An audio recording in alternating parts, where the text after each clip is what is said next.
Assalamualaikum warahmatullahi wabarakatuh. Apa kabar anak-anak sekalian? Mudah-mudahan kalian semua masih diberi kekuatan dan kesehatan dari Allah. Kita bertemu lagi dalam pelajaran Al-Islam. Anak-anak sekalian, pada hari ini Ustaz akan menyampaikan pelajaran yang pertama Al-Quran dan tajwidnya. Yang kedua adalah tentang sholat sunnah dalam keadaan apapun. Anak-anak sekalian, materi hari ini adalah surat Al-Buruj.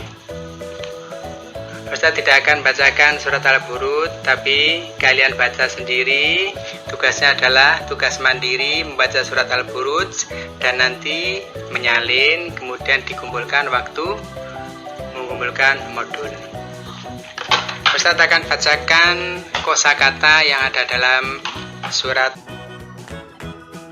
Al-Buruj yang perlu diingat maknanya.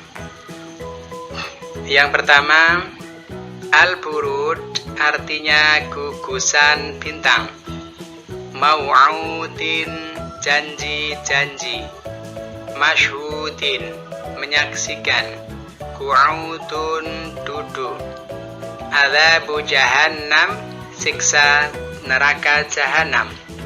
Fatanu, fitnah. Yatubu, taubat. Jannatun, surga. Taghribun, mendustakan. Adzabul harik, siksa yang membakar. Anak-anak sekalian, selanjutnya penjelasan kandungan surat Al-Buruj. Al-Buruj artinya gugusan bintang. Terdiri dari 22 ayat, diturunkan di kota Mekah, disebut surat Makkiyah. Nomor urut ke-85, diturunkan sesudah surat Asy-Syams. Nama Al-Buruj diambil dari ayat pertama.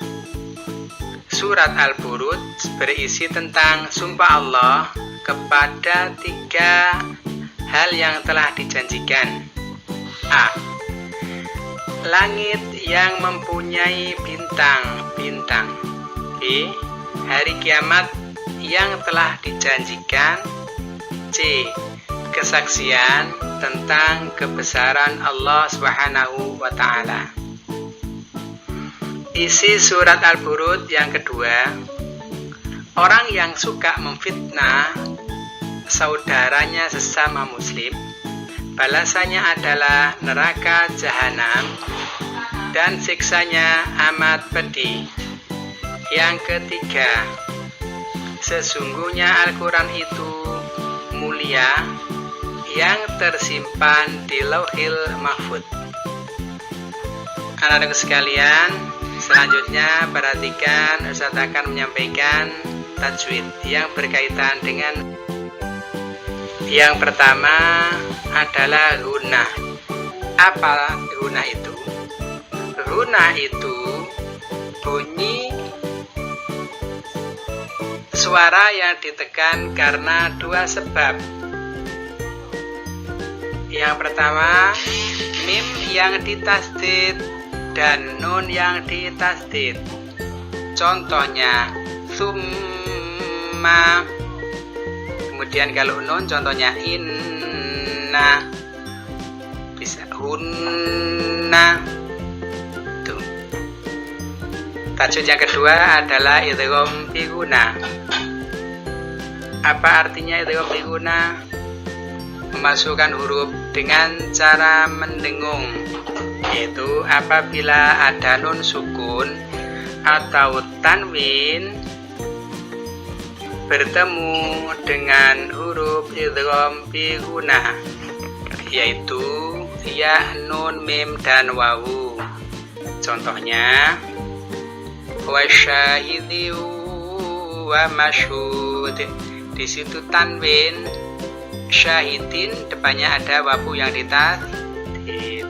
Contoh yang kedua, may yu'minun.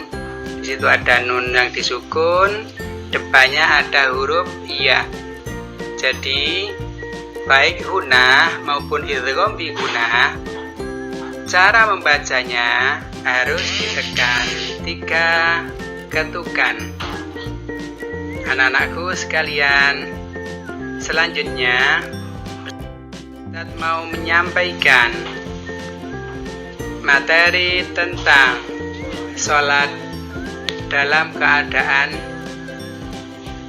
apapun. Yang pertama adalah sholat jamak, kemudian sholat qashar, kemudian sholat jamak qashar, sholat safar, sholat dalam bepergian, yang berikutnya sholat dalam keadaan sakit, yang terakhir sholat khauf atau kondisi ketakutan.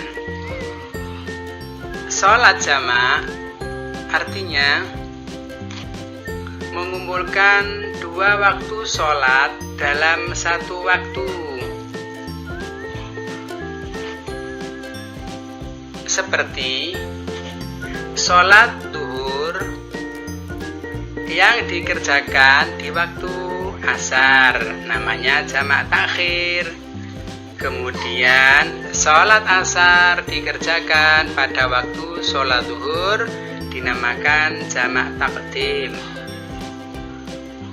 Selanjutnya sholat maghrib dikerjakan pada waktu sholat isya, namanya jamak takhir.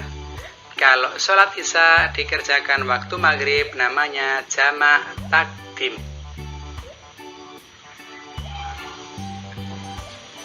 Alasannya apa?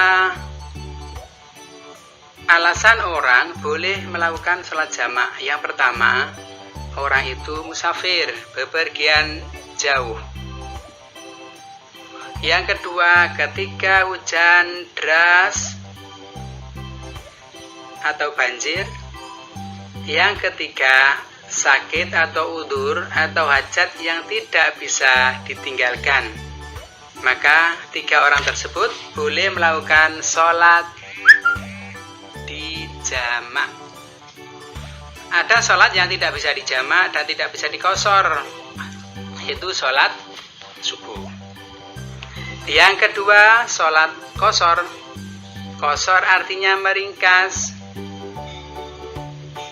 Jadi sholat qashar adalah meringkas jumlah rakaat dalam sholat dari 4 rakaat menjadi 2 rakaat. Sholat yang boleh dikosor hanya sholat duhur, sholat asar, dan sholat isya. Sholat maghrib nggak bisa dikosor, apalagi sholat subuh. Yang berikutnya sholat jamak qashar. Jamak qashar artinya mengumpulkan dan meringkas. Jadi sholat yang jumlah rakaatnya 4 bisa diringkas menjadi 2 rakaat, dikerjakan dalam 1 waktu. Sholat fardu yang boleh dijamak dan dikosor, sholat duhur, sholat asar, dan sholat isya. Sholat subuh tidak boleh dikosor. Berikutnya sholat safar. Sholat safar, sholat sunnah yang dilakukan sebelum melakukan perjalanan jauh atau ketika dalam perjalanan jauh berhenti kemudian sholat safar. Berapa rakaatnya? 2 rakaat. Selanjutnya adalah sholat dalam keadaan sakit. Anak-anak sekalian, orang sakit diberi keringanan, diberi rukhsah oleh Allah, boleh. Yang pertama, kalau tidak bisa berwudu karena takut sakitnya bertambah parah, maka boleh tayamum. Kalau orang sakit tidak bisa berdiri, sholatnya boleh duduk. Kalau tidak bisa duduk, orang sakit sholat boleh dengan tidur. Kalau tidak bisa tidur dengan terlentang, boleh tidur dengan miring. Kalau tidak semuanya, maka orang sakit boleh sholat dengan bahasa isyarat. Yang terakhir adalah sholat khauf, sholat dalam kondisi takut. Sholat khauf adalah sholat yang dilakukan ketika terjadi peperangan yang luar biasa. Maka di situ ada shaf yang pertama sholat, shaf yang kedua menjaga musuh. Shaf yang kedua sholat, shaf yang pertama menjaga musuh. Jadi saling bergantian. Anak-anak sekalian, mungkin itu yang bisa Ustaz sampaikan. Kurang lebihnya Ustaz mohon maaf. Ustaz akhiri. Wassalamualaikum warahmatullahi wabarakatuh.